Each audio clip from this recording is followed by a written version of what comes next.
तो बिहार में 2 जगह हिंसक घटनाएं हुई हैं, गोलियां चलाई गई, अर्पिता, बम फेंके गए, वहां पर अभी भी स्थिति सामान्य नहीं है। और सीएम नीतीश ने पहले ही दिन ये कह दिया था कि किसी बाहरी ने इधर उधर कर दिया है। उधर गृहमंत्री अमित शाह से लेकर बीजेपी के तमाम नेताओं ने नीतीश की खूब खबर ली है। बिल्कुल नेहा, और सवाल अब ये है कि क्या शांति की कोशिशों पर सियासी हवाबाजी हो रही है? हिंसा सिर्फ बहाना है और सियासत का असली निशाना कहीं और है।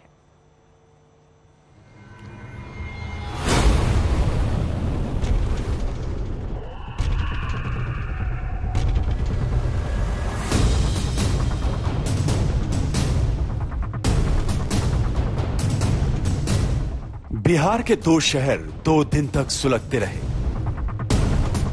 अभी तक पूरी तरह भरोसे से कोई नहीं कह सकता कि शांति का ताजा दौर कितना लंबा चलेगा, क्योंकि सासाराम में रविवार को भी एक धमाका हुआ,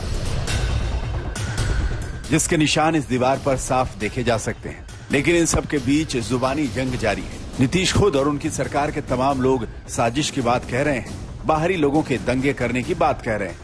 पहले सुनिए दंगों पर नीतीश ने क्या सफाई दी। बड़ी दुख की बात है ये, सुन लीजिए। जैसे ही इसके बारे में पता चला सासाराम और वहां के बारे में, तो तत्काल एक एक तरफ से करके तुरंत कंट्रोल किया। लेकिन कल देर शाम में 6 बजे बिहार शरीफ वाला जो पता चला है, और तत्काल सब लोगों को तुरंत हमने पूछना शुरू किया, तो वहां भी कंट्रोल किया। लेकिन हमने कह दिया है कि कौन गड़बड़ करता था इधर उधर, उस सब के बारे में ठीक से जानकारी लीजिए, जांच करिए, क्योंकि सब तरह का तो घटना होता नहीं था। सब दिन बिल्कुल अच्छे ढंग से चल रहा था, आप जानते ही ना, वर्षों से सब ठीक ठाक, थोड़ा बहुत इधर उधर करता था, उस पर एक्शन भी तुरंत करते थे ये लोग। इस बार आज काहे कर रहा था इतना, तो हमने कहा सब तरह से पूरे तौर पर देखिए। नीतीश सफाई दे रहे हैं कि एक्शन के लिए बोल दिया है, डीजीपी का दौरा हो गया है, दोनों जिलों में डीएम और एसपी बढ़ चढ़कर शांति के दावे कर रहे हैं। लेकिन कुछ सवाल हैं जो चुभते तो हैं, लेकिन इनके जवाब जरूरी हैं। अगर बाहरी लोगों ने साजिश रची तो पुलिस क्या कर रही थी? अगर कोई इधर उधर कर रहा था तो उसको सही जगह लाना किसका काम था? अगर बाहर से लोग शांति पर चोट करने के लिए आए तो क्या यह खुफिया तंत्र की नाकामी नहीं है? अगर बाहर से लोग आए तो उनको रोकने, काबू करने की जिम्मेदारी आखिर किसकी थी? और सबसे बड़ी बात यह कि एक दिन दंगा हो गया, आगजनी हो गई, तो अगले दिन भी पुलिस हालात को क्यों नहीं संभाल पाई? धार्मिक मौकों पर माहौल बिगाड़ने की आशंका पहले से रहती है। ऐसे में क्या सरकार, पुलिस और प्रशासन ने माकूल तैयारी नहीं की थी? नीतीश साजिश की बात कहकर दाएं बाएं कर रहे हैं, इधर उधर की बात कर रहे हैं, लेकिन बीजेपी को इसमें सीधे जंगल राज दिख रहा है। अमित शाह ने नवादा से नीतीश कुमार को घेरा, बात दंगों की थी, लेकिन शाह नीतीश के पाला बदलने तक पर वार करने लगे। मुझे बताइए, जिस सरकार में जंगल राज के प्रणेता लालू प्रसाद यादव की पार्टी उपस्थित हो, वो सरकार बिहार में शांति ला सकती है क्या? बताइए, ला सकती है? ला सकती है? नीतीश बाबू, सत्ता की भूख ने आपको लालू प्रसाद यादव जी की गोदी में बैठने के लिए मजबूर कर दिया। हमारी कोई मजबूरी नहीं है।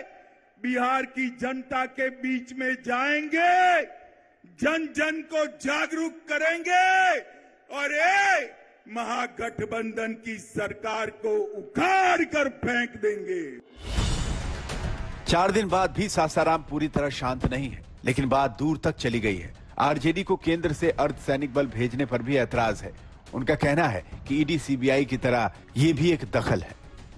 अब आईटी, ईडी, सीबीआई, इन सारी चीजों से, जांच एजेंसियों से मन भर गया, तो अब केंद्रीय सुरक्षा बल बिहार भेजने की बात कर रहे हैं। ये हिंसा पर राजनीति करने आए हैं, ये बिहार की चिंता करने नहीं आए हैं। इनको 40 सीटों की चिंता है, 24 की। सवाल दोनों के लिए है, क्या केंद्र को बिहार सरकार और उसकी पुलिस पर भरोसा नहीं? और अगर बात शांति की है तो नीतीश सरकार को केंद्रीय बलों से परहेज क्यों? वो तो सियासत करने नहीं आ रहे। दंगा बहाना है, लेकिन असली निशाना कहीं और है। सासाराम और बिहार शरीफ में गोलियां चलती हैं, आगजनी होती है और बात बिना कोई देर किए सीधे तुष्टीकरण और हिंदू मुसलमान पर आ जाती है। बिहार की सरकार बंगाल के रास्ते पर चल रही है। कंपटीशन हो गया है, क्योंकि दोनों प्राइम मिनिस्टर के उम्मीदवार हैं। इसलिए बंगाल ज्यादा तुष्टीकरण की बिहार ज्यादा तुष्टीकरण? बंगाल तो गजवाए हिंद के तुष्टीकरण पर है, ये भी उसकी राह पकड़ लिया है। गिरिराज सिंह अगर नीतीश पर तुष्टीकरण का आरोप लगाते हैं तो नीतीश सरकार के सिपहसालार कहां पीछे रहने वाले? उनको हिंसा के पीछे आरएसएस का हाथ नजर आता है। बिहार के डिप्टी सीएम तेजस्वी लिखते हैं, बिहार में सद्भाव बिगाड़ने की संघी कोशिश है। जहां बीजेपी कमजोर है वहां बौखलाई हुई है। भाईचारे को तोड़ने के किसी भी भाजपाई प्रयोग का हमने हमेशा माकूल जवाब दिया है और आगे भी देंगे।